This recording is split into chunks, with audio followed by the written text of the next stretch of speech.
सो finally IBPS PO mains दे के मैं आ चुकी हूँ और अब बारी है एनालिसिस देने की। वैसे तो मैं काफ़ी थकी हुई हूँ बट स्टिल एनालिसिस वीडियो बनानी थी, तो सो मैंने सोचा अभी बना ली जाए। जैसा कि पेपर काफ़ी डुएबल था, अच्छा था। CA मुझे थोड़ा सा ऐसा लग रहा था कि स्टैटिक ज़्यादा पूछ लिया है, और मतलब जिस हिसाब से पढ़ा था CA मुझे नहीं लगा कि मतलब कुछ ऐसी आई थी, कुछ स्टैटिक अलग ही कुछ पूछा था। और काफ़ी कुछ लॉजिकल क्वेश्चंस भी थे, जैसे एक था कि कुछ नोट वगैरह हो जाता है तो पुलिस को बुलाते हैं ऑल, मतलब ऐसे कुछ रीजनिंग मतलब लॉजिकल टाइप्स भी आई थी जी। फिर बाकी बात कर लेते हैं क्वांट रीजनिंग और इंग्लिश की।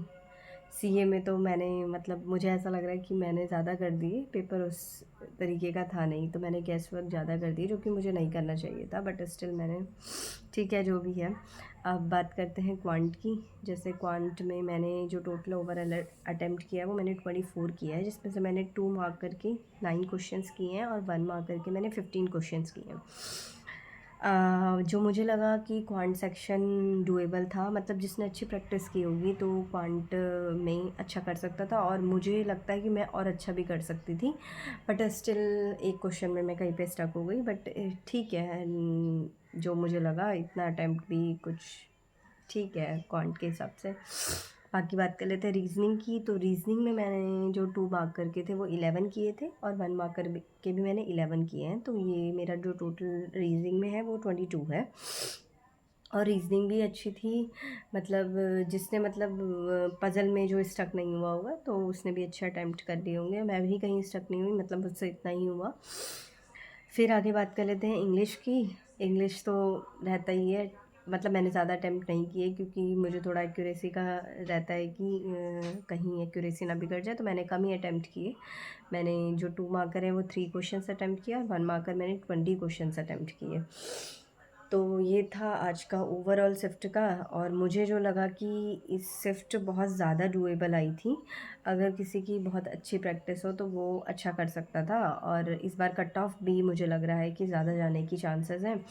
और रही बात डिस्क्रिप्टिव की, तो एक कुछ बायोडाइवर्सिटी में आया हुआ था वो मैंने किया, और मुझे जितना जो भी आता था वो मैंने लिखा। मैंने वर्ड तो कंप्लीट कर लिए हैं, बट कॉन्टेक्स्ट का मैं मतलब जो भी मुझे आता था ऐसे मैंने पढ़ा नहीं था, और जो भी मेरे को आता था वो मैंने लिखा। और जो रीडिंग कॉम्प्रिहेंशन आया था उसका मैंने एक क्वेश्चन नहीं किया है, और बाकी 3 क्वेश्चन भी मैंने, मतलब इतना बड़ा वो पैराग्राफ था उसे पढ़ना था, उसके बाद उसका आंसर लिखना था, तो मुझे जो भी लगा मैंने उसमें से 3-3 आई थिंक 3-2 लाइन्स मैंने हर क्वेश्चन में लिख दी, और एक क्वेश्चन मेरा छूट गया। और मेरा जो सेंटर का जो कीबोर्ड था वो इतना ज़्यादा, मतलब ऐसा लग रहा था कि उसको ऐसे मार मार के चलाना पड़ रहा है, इतना ज़्यादा वो फ्रस्ट्रेटिंग था। बट स्टिल मैंने जो ऐसे में वर्ड कंप्लीट कर लिए थे, और कॉम्प्रीहेंशन का मेरा एक क्वेश्चन छूट गया है। और ये था ओवरऑल, और मींस एक ही शिफ्ट में है तो नॉर्मलाइजेशन का कोई डर है नहीं। बाकी एक्यूरेसी से अगर नॉर्मलाइजेशन होता है वो अलग चीज़ है, बट स्टिल शिफ्ट वाइज कोई नॉर्मलाइजेशन है, ये अच्छा फैक्टर है नहीं है।